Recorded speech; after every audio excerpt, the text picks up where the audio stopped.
जय गुरु जी। शुक्राना गुरु जी। अनंतम अनंतम शुक्राना मेरे मालिक। संगत जी, गुरु जी की आज्ञा से मैं अपना शुक्राना सत्संग शेयर करना चाहती हूँ। इससे पहले हम मंत्र जाप करेंगे। ओम नमः शिवाय। शिव जी सदा सहाय। ओम नमः शिवाय। गुरु जी सदा सहाय। जय गुरु जी। संगत जी, कई बार गुरु जी का मैसेज आ रहा था कि घर से ये चीज़ें निकालनी है, ये निकालनी है। मैंने वो सब कर दिया, लेकिन फिर भी मैसेज अभी भी आ रहा था कि अभी भी कुछ है जो बाहर निकालना है। मुझे समझ नहीं आ रहा था। फिर मैंने गुरु जी से प्रार्थना की कि मुझे समझ नहीं आ रहा है, कृपया आप मुझे समझाएं। फिर गुरु जी ने सपने में एक ब्लैक कलर का सूटकेस दिखाया और सत्संग भी सुनवाया जिसमें ब्लैक कलर के सूटकेस का जिक्र था। फिर मुझे याद आया कि मेरी शादी के समय एक ब्लैक कलर का सूटकेस था जिसमें कि मेरा सारा सामान, जो कपड़े वगैरह होते हैं, वो आया था। शादी के बाद मेरे साथ आया था और वो अभी भी मेरे पास था। मैंने उसे उस दिन निकाला और उसको चेक किया। उसके हैंडल पर लाल रंग का धागा बंधा हुआ था।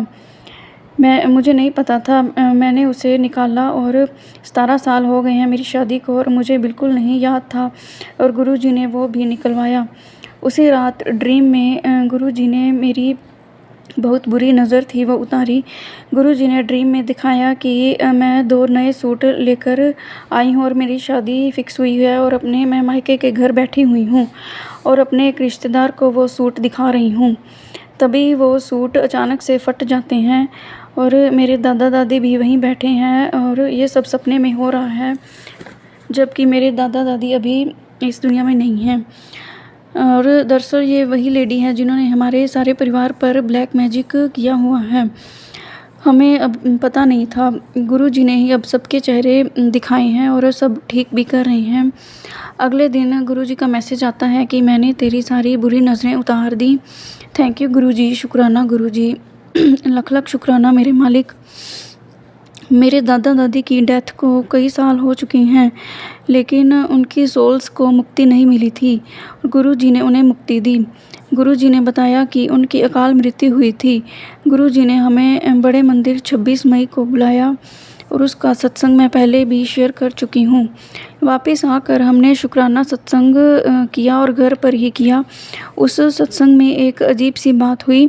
मेरी बहन भी छुट्टियों की वजह से आई हुई थी और उसने भी सत्संग अटेंड किया। उसकी बेटी बहुत छोटी है और उसने अचानक से जो जल प्रसाद रखते हैं टेबल पर, वो नीचे गिरा दिया और जो कपड़ा बिछा हुआ था वो भी खींच दिया और जिससे कि जल प्रसाद गिर गया और उस जल प्रसाद से कपड़े पर 3 फेस बन गए।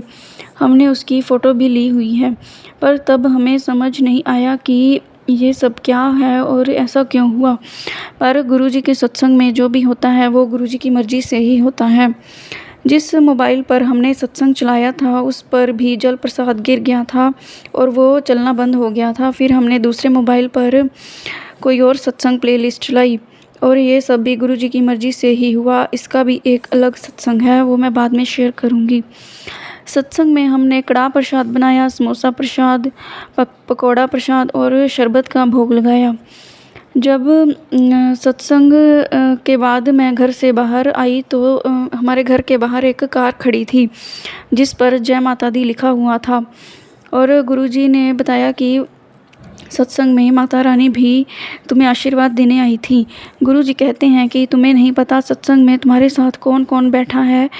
देवी देवता भी सत्संग में आते हैं, इसलिए शांत रहकर सत्संग में बैठना चाहिए और ध्यान लगाना चाहिए। जय गुरुजी। शुक्राना गुरुजी। अगले दिन गुरुजी ने सत्संग में सुनवाया। गुरुजी ने बताया कि मैंने तुम्हारे पूरे परिवार को अकाल मृत्यु से बचाया है, क्योंकि पूरे परिवार पर ही ब्लैक मैजिक किया गया है। थैंक यू गुरुजी। शुक्राना गुरुजी। लख लख शुक्राना मेरे मालिक। बेअंतम शुक्राना। संगत जी, मेरी मम्मी, मेरी बुआ और मुझ पर, हम तीनों पर ही मारन क्रिया की हुई थी। हम तीनों ही बहुत बीमार रहते थे। मेरी मम्मी को कफ कोल्ड बहुत रहता था और छींकें आती रहती थीं और उनका वेट भी बहुत कम हो गया था। मेरी बुआ को भी एलर्जी की बहुत प्रॉब्लम रहती थी। वो कई सालों से चल रही थी और वो घर का काम भी कोई कर नहीं पाती थी और उनकी सारी उम्र भी मेडिसिन और इंजेक्शन में ही निकल रही थी। मैं भी पिछले 17 सालों से लगातार दवाइयाँ खा रही थी और दवाइयाँ तो असर नहीं कर रही थी, लेकिन फिर भी मैं दवाइयाँ खा रही थी और सारा दिन लेटी रहती थी, बस किचन का ही काम करती थी और वो भी बड़ी मुश्किल से ही करती थी। मुझे इतना डर लगता था कि एक कमरे से दूसरे कमरे में भी नहीं जा पाती थी और नहाना भी बड़ी मुश्किल से हो पाता था। नहाते समय भी मैं किसी को दरवाजे पर खड़ा होने को कहती थी और मुझे ऐसा ही लगता रहता था कि मुझे अभी कुछ हो जाएगा। ऐसे लगता था जैसे मेरी जान कोई खींच रहा है। जैसे तैसे ज़िंदगी कट रही थी। फिर गुरुजी के रूप में परम पिता परमात्मा ने मेरा हाथ थामा और मुझे दलदल से बाहर निकाला। हर पल गुरुजी ने अपनी मौजूदगी का एहसास करवाया। ऐसा लगता था कि मैं किसी और दुनिया में थी, जहाँ सिर्फ अंधेरा ही अंधेरा था। उस अंधेरे से रोशनी की तरफ मेरे गुरुजी लेकर आए। उनका जितना भी शुक्राना करूँ कम है। गुरुजी ने सपने में हम तीनों की मारण क्रिया ख़त्म की। थैंक यू गुरुजी, शुक्राना गुरुजी, लख लख शुक्राना मेरे मालिक। गुरुजी इन लोगों को सद्बुद्धि दें और कि ये कितने लोगों की ज़िंदगी बर्बाद कर रहे हैं।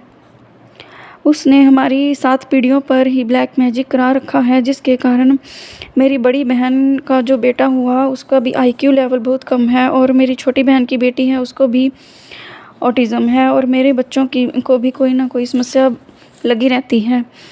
गुरुजी हमारी ज़िंदगी से इन लोगों को दूर कर रहे हैं। थैंक यू गुरुजी, शुक्राना गुरुजी, लख लख शुक्राना गुरुजी। उस लेडी ने हमारे घर एक बार कंस्ट्रक्शन हुआ था तो उसने वहाँ भी कुछ तंत्र क्रिया करके दबा दिया। गुरुजी ने वो भी ड्रीम में दिखाया और फिर ड्रीम में ही हवन करवाया और उस चीज़ को ख़त्म किया।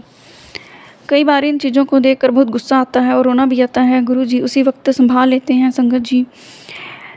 थैंक यू गुरुजी, ऐसे गुरुजी से बल जाइए। अब मैं अपना सत्संग विराम करना चाहती हूँ। गुरुजी अपना प्यार और आशीर्वाद सारी संगत पर बरसाते रहना।